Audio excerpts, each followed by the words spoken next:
Hello बच्चों, नमस्तुभ्यम। मैं गुरु Kunal from E2FE। आज हम सब एक्सट्रैक्शन ऑफ मेटल्स के बारे में पढ़ने वाले हैं। Extraction of metals is a process of obtaining pure metals from the naturally occurring compounds called ores. More metals are found in nature as compounds such as oxides, sulfides, carbonates or chlorides because they react with oxygen, sulfur, water or other elements। तो extraction of metal या metal extraction एक ऐसा process है जिससे कि हम सब metal निकालते हैं, उसके ही ओर से शुद्ध मेटल निकालते हैं। यानी कि मेटल बाकी से कंपाउंड फॉर्म में रहता है, उसको वहाँ से हटा के सिर्फ मेटल को निकालते हैं। और जो ओर सब होता है, जो कि नेचुरली अकरिंग ओर होता है उस सब का, उसी को ओर बोला जाता है। अधिकतर मेटल सब जो होता है वो कंपाउंड फॉर्म में ही मिलता है, क्योंकि वो सब काफ़ी रिएक्टिव होता है और जनरली ऑक्साइड या सल्फाइड या कार्बोनेट या क्लोराइड फॉर्म में रहता है। क्योंकि ये मेटल सब जो होता है, अधिकतर मेटल सब रिएक्टिव होता है और आसानी से ऑक्सीजन के साथ या सल्फर के साथ या पानी के साथ या दूसरे एलिमेंट के साथ रिएक्शन कर लेता है। Extraction of metals, the process of obtaining pure metal from its ore by removing impurities is called extraction of metals। तो किसी भी ore से प्योर मेटल निकालना, उसके impurities को हटाना, यही extraction of metals कहलाता है। For example, iron is extracted from hematite Fe2O3, aluminium is extracted from bauxite Al2O3.2H2O। तो लोहा जो है वो हेमाटाइट से एक्सट्रैक्ट होता है, ऑक्साइड जो है वो एल्यूमिनियम से एक्सट्रैक्ट होता है। मिनरल क्या होता है? A naturally occurring substance containing metals और देयर कंपाउंड्स। तो मिनरल जो होता है नेचुरली अकरिंग सब्सटेंस होता है, जिसमें कि मेटल होता है या फिर उसका कंपाउंड होता है कि नहीं। For example bauxite, haematite, cinnabar, ये सब मिनरल हो गया। इसके बाद है ore. An ore is a mineral from which metal can be extracted economically and conveniently. तो एक ओर जो होता है एक मिनरल ही होता है जिससे कि मेटल हम सब एक्सट्रैक्ट कर सकते हैं इकोनॉमिकली और कन्वीनियंटली, मतलब आसानी से, आराम से और प्रॉफिटेबल भी है। फॉर एग्जांपल बॉक्साइट जो है वो एल्युमिनियम जो है वो बॉक्साइट से निकलता है और जिंक जो है वो जिंक ब्लेंड से निकलता है। Every ore is a mineral but every mineral is not a ore. तो जितना हर एक ओर जो होता है वो मिनरल होता है, मगर हर मिनरल जो होता है वो ओर नहीं हो सकता है। Steps in extraction of metals, क्या क्या स्टेप है मेटल एक्सट्रैक्शन में? The extraction process generally involves 3 major steps: concentration, enrichment of ore, conversion of ore into metal, refining, purification. तो ओर का कंसंट्रेशन पहला स्टेप है। उसके बाद दूसरा स्टेप में ओर को मेटल में कन्वर्ट किया जाता है और तीसरे स्टेप में वो जो मेटल कन्वर्ट होता है वो इम्प्योर होता है, उसको प्यूरिफाई किया जाता है, शुद्ध किया जाता है। तो 3 स्टेप है। ओर को कंसंट्रेट किया जाता है, कंसंट्रेट ओर को ऑक्साइड में कन्वर्ट किया जाता है, ऑक्साइड को रिड्यूस किया जाता है, रिड्यूस करने के बाद क्रूड मेटल मिलता है, क्रूड मेटल को रिफाइन किया जाता है और रिफाइन करने के बाद प्योर मेटल मिलता है। तो यही प्रोसेस है। Step 1, concentration of ore.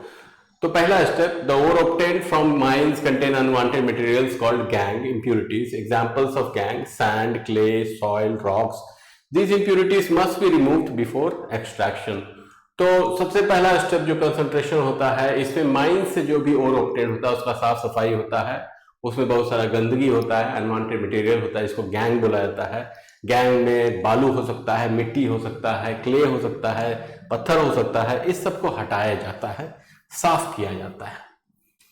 Methods of concentration में कैसे, कितना मेथड है? तो पहला मेथड है हाइड्रोलिक वॉशिंग। हाइड्रोलिक वॉशिंग को ग्रेविटी सेपरेशन भी बोला जाता है। Heavy ore particles settle while lighter impurities are washed away, suitable for heavy oxide ore। तो heavy oxide ore के लिए हाइड्रोलिक वॉशिंग किया जाता है।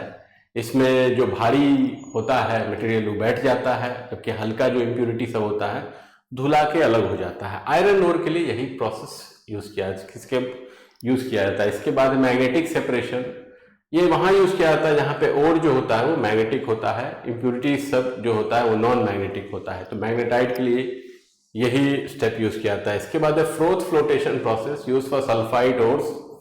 सल्फाइड ओर के लिए फ्रोथ फ्लोटेशन प्रोसेस यूज किया जाता है। Sulphide particles stick to oil while gangue particles are wetted by water. तो सल्फाइड पार्टिकल तेल से चिपक जाता है और जो गंदगी होता है गैंग पार्टिकल्स वो पानी में बह जाता है, घुल जाता है। Powdered ore steps, powdered ore are ore mixed with water and pine oil, air is blown, ore forms froth, froth is collected। तो जो पाउडर किया हुआ ओर होता है उसको पानी और पाइन ऑयल के मिश्रण में मिलाया जाता है, उसके बाद उससे हवा मारा जाता है जिससे कि बहुत झाग होता है, फ्रोथ होता है। उसी फ्रोथ में जो चीज़ हमको चाहिए रहता है उसी फ्रोथ को, वो झाग को कलेक्ट कर लिया जाता है। कॉपर पायराइट्स को इसी तरह से किया जाता है। इसके बाद step 2, conversion of concentrated ore into metal. तो दूसरा स्टेप हो गया जिसमें कि कंसंट्रेटेड ओर को मेटल में कन्वर्ट किया जाता है। Most ores are converted into metal oxides before oxides are easier to reduce, है कि नहीं। तो अधिकतर ओर को मेटल ऑक्साइड में कन्वर्ट कर लिया जाता है क्योंकि ऑक्साइड को आसानी से रिड्यूस करके मेटल बनाया जाता है। और इसको करने के लिए कैल्सिनेशन या रोस्टिंग का जरूरत पड़ता है। कैल्सिनेशन क्या होता है? तो हीटिंग कार्बोनेट और hydrated ore in absence of limited supply of air. Calcination में कार्बोनेट का जो ओर सब होता है या हाइड्रेटेड ओर जो होता है उसको हवा के कमी में काफी गर्म किया जाता है, हीट किया जाता है। इससे मॉइस्चर हट जाता है कि नहीं, और कार्बन डाइऑक्साइड हट जाता है और कार्बोनेट जो है वो ऑक्साइड में कन्वर्ट हो जाता है। इसी को कैल्सिनेशन बोला जाता है। जैसे ZnCO3 gives ZnO plus CO2, CaCO3 gives CO plus CO2। तो एक्सेस ऑक्सीजन नहीं चाहिए, मतलब हवा नहीं चाहिए, कार्बोनेट ओर में यूज होता है, मॉइस्चर रिमूव हो जाता है। इसके बाद है रोस्टिंग। रोस्टिंग और कैल्सिनेशन में यही अंतर होता है कि रोस्टिंग में बहुत हवा दिया जाता है, एक्सेस एयर दिया जाता है। कैल्सिनेशन में एयर काट लिया जाता है।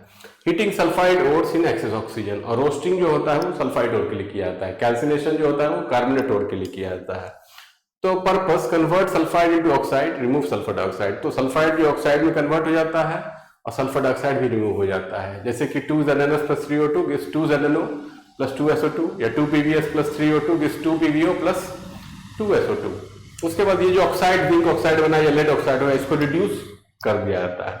तो कैरेक्टरिस्टिक है एक्सेस ऑक्सीजन, मतलब कि एक्सेस एयर में यूज किया जाता है, सल्फाइड ओर के लिए यूज किया जाता है। SO2 गैस प्रोड्यूस होता है जिसको रिमूव कर लिया जाता है। तो इस क्लास के लिए इतना ही। आई होप आपको समझ में आया होगा। अगर आपको हमारा कंटेंट अच्छा लगता है तो लाइक कीजिए, सब्सक्राइब कीजिए, कमेंट कीजिए, और हमारा जो साइट है e2fe.in उसको विजिट कीजिए और देखिए आपको क्या अच्छा लगता है, क्या सूट कर रहा हो, हमारे साथ आगे बढ़िए। धन्यवाद।